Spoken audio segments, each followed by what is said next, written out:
Va ora in onda Lega Liguria con Fabrizio Graffione. Buongiorno a tutti da Genova e dalla Liguria. Oggi è uno splendido sole, siamo in temperature veramente miti, intorno ai 15-16 gradi, e anche se da domani dicono le previsioni che ci sarà un po' di pioggia, ma speriamo che nel weekend per i nostri ospiti ci ritorni a splendere il sole nella nostra meravigliosa Liguria. Passiamo subito al nostro primo ospite della mattinata, che è il nostro senatore ligure, la sarzanese Stefania Pucciarelli. Ciao Stefania, ci sei? C'è Sara Foscolo in collegamento. Abbiamo Sara Foscolo prima, perfetto. Allora, dalla regia mi comunicano che prima c'è il nostro capogruppo regionale Sara Foscolo. Passiamo dal Levante al ponente ligure con Sara, sentiamo se è già in linea. Ciao Sara, ci sei? Ciao Fabrizio, ci sono, buongiorno a tutti. Allora, buongiorno, mi scuso con te, ho sbagliato io con i nostri ospiti e con la nostra scaletta. E ringrazio ma avrei la ascoltato regia. volentieri anche la Senti, Stefania, così la salutavo. Senti, anche da te nel Savonese c'è il sole oggi? Sì, oggi c'è il sole. Non fa caldissimo, vabbè, poi io non faccio testo perché sono un po' freddolosa, però si è calmato il vento, quindi si resiste, c'è il sole, però non so se le previsioni di questi giorni saranno buone. Tra l'altro sabato qua da noi passa anche la Milano-Sanremo, e quindi non lo so che tempo troveranno i ciclisti. Staremo a vedere. Allora, stamattina mi dicevi poco fa che ti sei recata lì proprio a Pietra Ligure e hai fatto una visita molto importante, perché in Regione Liguria proprio sabato scorso, martedì scorso, c'è stato un importante provvedimento. L'Assemblea legislativa della Liguria, ossia il Consiglio regionale, ha approvato un ordine del giorno congiunto a prima firma proprio di Sara Foscolo per mantenere il corso di laurea in fisioterapia a Pietra Ligure. Ecco, ci spieghi un po' com'è la situazione? Ma allora, la situazione adesso abbiamo avuto rassicurazioni dall'assessore Nicolò che verrà mantenuto questo corso di laurea in fisioterapia presso l'ospedale Santa Corona. L'allarme è nato, posto che già quella di Imperia, dalla provincia di Imperia, era stata chiusa, e quindi Pietra Ligure serviva anche i ragazzi che arrivavano a studiare dalla provincia di Imperia. Tra l'altro era arrivata anche notizia che sarebbe stata chiusa anche quella di Spezia, quindi settimana scorsa abbiamo approvato un ordine del giorno chiedendo il mantenimento di Spezia, e questa settimana ovviamente quello di Santa Corona, che comunque ha una lunga storia, perché sono 40 anni, quasi, dal 79 che c'è questa scuola di fisioterapia. È una scuola altamente specializzata, perché poi si avvale anche a Pietra Ligure. Io stamattina ero lì, c'è l'unità spinale unipolare che è un'eccellenza per le persone che hanno avuto dei danni midollari, quindi mielolese, per la riabilitazione di chi è vittima di un incidente, o anche negli anni poi si sono specializzati un po' su tutto, anche sugli anziani. Quindi è, diciamo, un'offerta formativa unica, tant'è vero che arrivano anche da fuori regione, vengono anche i ragazzi per l'Erasmus, vengono dalla Svizzera, vengono anche da fuori Italia. Più di 400 fisioterapisti sono usciti dalla scuola di fisioterapia di Santa Corona, e quindi sarebbe stata una grave perdita per la Liguria, mi sento di dire, per la Liguria, e quindi meno male che abbiamo presentato questo ordine del giorno, che è stato accolto, che è stato votato all'unanimità, congiunto, perché ovviamente questo grido di allarme che poi ha sollevato il primario dell'unità spinale, che è anche insegnante presso la scuola di fisioterapia, è ovviamente stato colto sia dalla maggioranza che dalla minoranza. Quindi io posso ringraziare tutti i colleghi che mi hanno aiutato a portare anche appunto la minoranza. Io penso che quando si parla di di sanità, di università, di formazione, tutte le materie di buon senso non devono avere colori politici. Stamattina ho avuto un colloquio appunto con il primario dell'unità spinale che è felice che sia stata portata in consiglio regionale questa cosa, perché non possiamo permetterci di perdere un'eccellenza come la scuola di fisioterapia al Santa Corona. Tra l'altro anche i sindaci del territorio hanno dichiarato valorizzazione delle eccellenze e priorità di tutti noi. E volevo ricordare anche che l'ospedale Santa Corona è sede di DEA di secondo livello e trauma center. In questa struttura appunto c'è la possibilità di effettuare tirocini per questi giovani. Sì, trauma center, ma soprattutto quello che dicevo appunto l'unità spinale unipolare, dove hanno veramente vedono dei casi gravi dove si possono specializzare su casi veramente, veramente importanti e quindi avere una formazione unica. Tant'è vero che nella proposta di chiudere la facoltà di fisioterapia sarebbe rimasto comunque di mandare poi dei ragazzi a fare un tirocinio formativo, ma è anche giusto, in primis, ripeto, non penalizzare metà Liguria di Ponente, Imperia e Savona logisticamente anche, e poi l'avere sia i professori che ti seguono in tutto il tuo percorso per tutti i 3 anni, contando che i costi sono molto contenuti, perché hanno contato che il corso all'anno costa 10.000 euro, quindi non sono neanche cifre esorbitanti per creare dei fisioterapisti competenti, bravi. Quindi questa settimana sono contenta. Abbiamo ancora 3 minuti, 4 minuti, cambiamo pagina e passiamo all'argomento dei bonus affitti, ossia Regione Liguria entro l'estate darà il via a questa iniziativa. Si tratta di dare fino a 300 euro mensili alle imprese del commercio, dell'artigianato, via dicendo, che investono e aprono nel nostro entroterra. Chiaramente questo è un provvedimento che coinvolge i comuni dell'entroterra al di sotto dei 2000 abitanti e di tutta la Liguria, ma in particolare anche del Genovesato, del Savonese, Sara. Sì, diciamo che allora una dotazione di 5 milioni di euro per incentivare appunto l'apertura di nuove attività nei piccoli comuni con meno di 2000 abitanti, perché che sono tanti in Liguria, i comuni dell'entroterra, i piccoli comuni, che purtroppo stanno vivendo uno spopolamento, perché la gente abbandona questi piccoli comuni, ma io ti parlo anche banalmente del comune dove io sono consigliere comunale, che è Massimino, che è il comune più piccolo della provincia di Savona. È rimasto un ristorante, perché i giovani abbandonano i piccoli comuni dell'entroterra per andare a lavorare ovviamente dove c'è un'offerta. Quindi questo strumento è molto importante perché dà un contributo per 5 anni fino a 300 euro per chi fa un insediamento nuovo nei comuni dell'entroterra. Questo serve per ripopolare anche questi comuni, perché anche questi sono un patrimonio inestimabile che però negli anni purtroppo stiamo perdendo.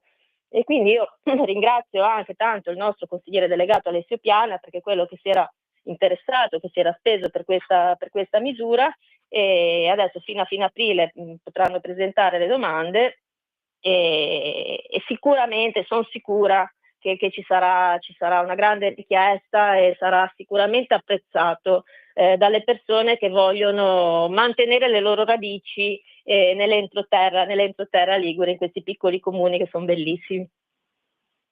Ecco, ricorda che lo strumento verrà gestito dal sistema camerale ligure e, come dicevi te, bisogna ringraziare ovviamente il nostro consigliere delegato allo sviluppo economico Alessio Piana, che si è attivato e ha lavorato in modo proficuo per questa iniziativa. E che dire, concludo con te dicendo che il nostro entroterra merita attenzione e sviluppo con azioni mirate come questa per incentivare, come spiegavi e ben spiegato te, l'occupazione sul territorio e disincentivare lo spopolamento. Senti Sara, Sì, al ma momento ti devo lasciare, è importante dare anche un'offerta di attività per i turisti, perché comunque i turisti oggi non vogliono più soltanto il mare, ma cercano anche l'entroterra, quindi è un modo per dare anche un'offerta turistica. Esattamente. Allora ti ringrazio ancora per il tuo intervento, ti auguro una buona giornata e buon lavoro. Ciao Sara. Grazie, buon lavoro, buona giornata a tutti, ciao. Grazie ancora al nostro capogruppo regionale Sara Foscolo e passiamo subito al secondo ospite della mattinata che, come dicevo prima in apertura, è il nostro senatore ligure Stefania Pucciarelli. Speriamo che riesca a risponderci perché è in aula Senato in piena gara, Stefania, o i lavori oggi sono molto tranquilli? Sì, sono veramente ridicoli oggi i lavori, c'è l'opposizione che sta dando il peggio di sé, perché molto probabilmente hanno visto quello che hanno fatto ieri alla Camera i colleghi dell'opposizione, quindi oggi hanno voluto far vedere di esistere, stanno intervenendo con delle cose sterili e veramente ridicoli, quindi è una situazione imbarazzante, veramente. Hanno replicato il ridicolo, Stefania. Bravo, hanno replicato sul ridicolo. Se gli italiani seguissero i lavori e vedessero realmente il livello di bassissimo spessore che ha questa opposizione, penso che la reazione sarebbe veramente importante, perché, ripeto, è un livello bassissimo. Allora Stefania, un po' su questo Rearm Europe, cosa ci spieghi tu? Sei stata insomma nella Commissione Difesa, diciamo...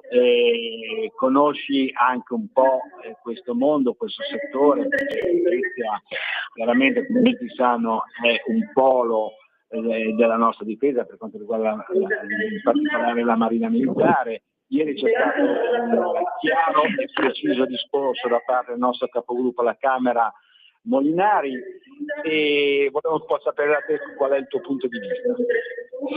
Diciamo, la Lega anche in questo contesto si è sempre dimostrata molto pragmatica, con le idee ben chiare su quello che era necessario fare, ma non da oggi, ma direi dal giorno dopo l'invasione della Russia in Ucraina, perché l'Italia, la Lega ha sempre supportato quello che era l'iniziativa di aiuto all'Ucraina nella propria difesa rispetto a quello che era un'invasione, ma ha sempre detto che era necessario parallelamente che di fatto l'Europa facesse la propria parte per quello che era un'iniziativa diplomatica.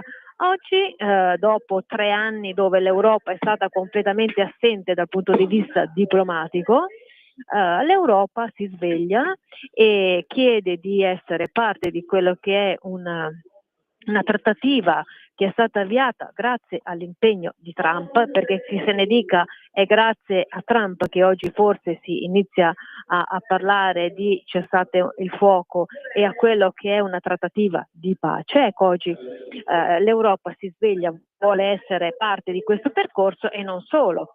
Mentre si parla di pace, parla di riarmo, non parla di difesa ma parla di riarmo attraverso la von der Leyen e parla di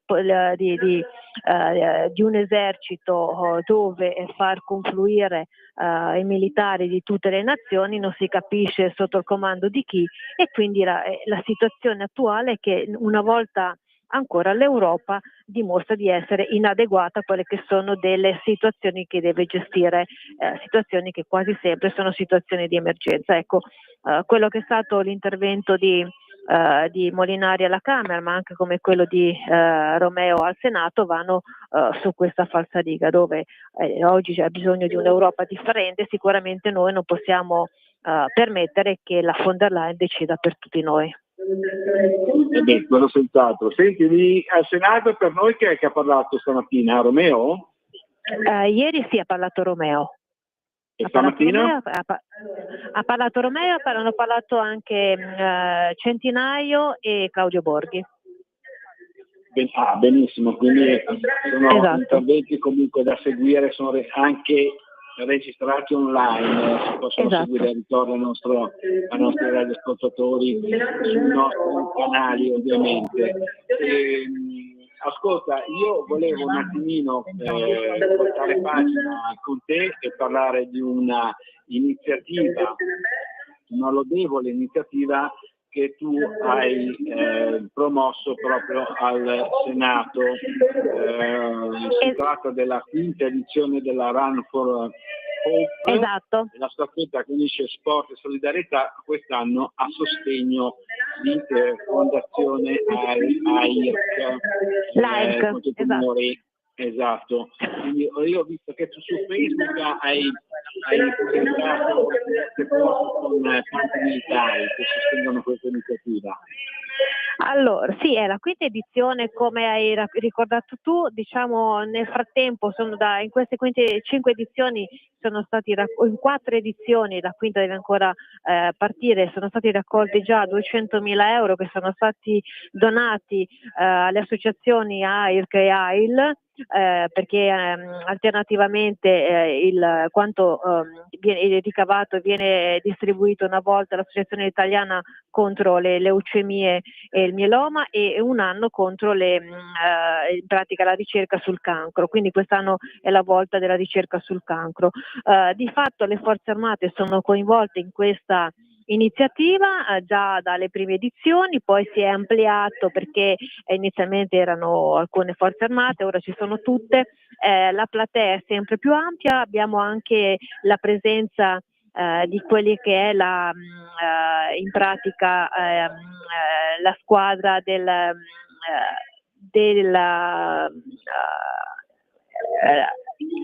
la parte che riguarda la difesa per quanto riguarda le persone che hanno avuto incidenti, che sono comunque con dei deficit ambulatori, quindi anche la squadra paraolimpica di fatto partecipa anche a questa iniziativa e quindi è lo sforzo da parte di tutti nel destinare in pratica una propria attività con la finalità di una raccolta fondi che va a contribuire alla ricerca. Questo è bellissimo perché è una staffetta che percorre tantissime città italiane proprio con lo scopo di unire tutta l'Italia nel supportare quella che è la ricerca contro le malattie quali il cancro e le leucemie. Ecco, questo è veramente lodevole, il contributo sta proprio nel divulgare maggiormente l'iniziativa per far sì che di fatto sempre più persone possano partecipare. Ecco, senti, per concludere abbiamo ancora 2 o 3 minuti. Io volevo passare un po' da Roma, dal Senato, dalla tua attività in Senato, al territorio, appunto nello Spezzino in particolare, dove sostanzialmente c'è un allarme per quanto riguarda queste spaccate, queste furti nei negozi, sembrerebbe che ci sia una banda di stranieri in azione. Ecco, che cosa sta succedendo nello Spezzino, Stefania? Allora, direi che noi abbiamo, da un punto di vista dell'operatività delle forze dell'ordine, eccellente perché molto spesso di fatto vengono intercettati, vengono arrestati. Il problema è che di fondo è un fenomeno che riguarda molto spesso quelli che sono stranieri, sia africani ma anche non più tardi di stamattina hanno arrestato bulgari che di fatto andavano invece a rubare all'interno degli appartamenti, quindi sono dei fenomeni che si stanno ampliando, che vedono comunque l'intervento delle forze dell'ordine ma che creano un grosso problema sociale e questo è il risultato di quelle che sono state delle politiche scellerate del aprire e spalancare le porte all'universo mondo per far approdare poi in territorio italiano e poi di fatto sulle nostre città persone che non avevano titolo di venire in Italia e che spesso sono anche delinquenti, con poi una magistratura che di fatto nel momento in cui vengono arrestati spessissimo li rimettono in libertà con l'obbligo di firma e quindi sono problemi che si sommano ad altri problemi. È una situazione pesante, di fatto dal nostro punto di vista a livello legislativo, da legislatori noi cerchiamo anche di procedere con quelli che sono l'inasprimento delle pene, con l'accusa anche in questo caso da parte dell'opposizione che riportiamo uno Stato Galeotto. In realtà non è così, noi pensiamo che chi sbaglia è giusto che venga punito, che paghi per quello che ha fatto, perché proprio il principio di considerarsi sempre impuniti lascia libero arbitrio a questi che fanno il buono e cattivo tempo, e quindi anche la magistratura poi di fatto nell'applicazione delle leggi cerca sempre di applicare il minimo possibile, e con un fenomeno che comunque rischia di allargarsi. Ecco, io ringrazio le forze dell'ordine, sono contenta che questo governo invece continui in quello che è l'inasprimento delle pene di fronte dei reati, e auspico che anche la magistratura vada nell'applicazione delle leggi, nel dare delle giuste pene proprio che devono essere di esempio, altrimenti il fenomeno potrebbe addirittura essere ulteriormente aggravato. Anche perché moltissimi risultano recidivi e un po' bisogna finirla con queste porte girevoli nelle nostre carceri, sia nella Liguria e sia in Italia. Devo dire però che per quanto riguarda la Spezia e Genova, dove vivo io, insomma, grazie anche alle amministrazioni di centrodestra, diciamo, questo buonismo, queste ideologie eccetera, che in qualche modo tendono a favorire di fatto questi malviventi, e diciamo che la situazione è un pochino migliorata, ecco, qualche passo in avanti è stato fatto. Sì, diciamo di sì, però anche con fatica, perché di fatto dove c'è comunque un governo che ha un indirizzo di un certo tipo, le amministrazioni locali che comunque seguono l'indirizzo che viene dato anche dal governo, io quello che spero è che anche la magistratura nell'applicazione delle pene segua queste indicazioni e questi indirizzi, perché altrimenti comunque c'è un anello debole dove questi si vanno ad infilare. Considera che nella mia provincia, nel carcere della mia provincia, il 70% delle persone che sono detenute sono di origine straniera, e questo la dice tutta. Molti di loro poi hanno dei comportamenti aggressivi anche in carcere, spesso hanno dei problemi psichiatrica, e quindi diventa anche poi per il personale della polizia penitenziaria, che deve comunque lavorare in queste realtà, diventa veramente una gestione difficoltosa e difficile. Quindi abbiamo come governo aumentato quelle che sono le espulsioni, che comunque di fatto sono tuttora difficili. Il tema, quello del sconto della pena nei paesi di origine, ahimè avviene, anche se vi sono degli accordi bilaterali tra gli stati, solo su base volontaria dei detenuti stessi. Capite bene che se ne dica delle carceri italiane sono sempre migliori rispetto a quelle dei paesi di origine di molti di loro, quindi quelli che arrivano nelle nostre carceri difficilmente chiedono di andare a trascorrere la pena nei luoghi di origine, ed è un problema oggettivo poi nella gestione. Allora, chiudiamo dando un dato anche su Genova. Noi siamo al 70% alla Spezia, noi a Genova siamo oltre il 60% dei detenuti di origine straniera. Purtroppo il nostro tempo a disposizione è scaduto. Ti ringraziamo e ti auguriamo buona giornata. Ciao Stefania. Grazie, un saluto a tutti i radioascoltatori, buona giornata. Ancora grazie al nostro senatore ligure in diretta da Roma, dal Senato, Stefania Pucciarelli, e per il momento da Genova e dalla Liguria è tutto. Linea a Milano da Fabrizio Graffione. Avete ascoltato Filo Diretto,